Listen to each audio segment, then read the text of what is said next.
Hey, what's the story? Wasn't there an original bass player that died in the band? Yeah, actually, it's 10 years ago. In about 4 weeks. And wasn't it a weird story? The bass player guy was like, you guys were in the bus fighting over who gets to sit in the front of the bus. Do I have that right? Yeah, ish. It was. This is one of those. Kirk, yeah. Him and Kirk were drawing straws about who was going to sleep in a specific bunk, and Cliff pulled the longest straw and went in that bunk. And when the bus. I mean, that was supposed to be the good bunk. Yeah, that was supposed to be the good bunk. Wow. And we were driving from Stockholm to Copenhagen, and we were all asleep in the bus, and all of a sudden we hit a patch of ice, and the whole bus just started flipping over. Wow. Everybody else walked out, and it's just like, where's Cliff?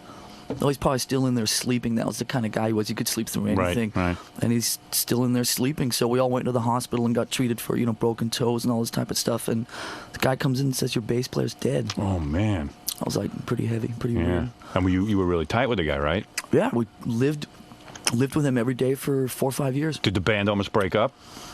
No. The only thing we had to do at the time was just battle on. We'd always been about fighting against everything that came our way and stuff like that. And all the stuff we were talking about earlier, we had to...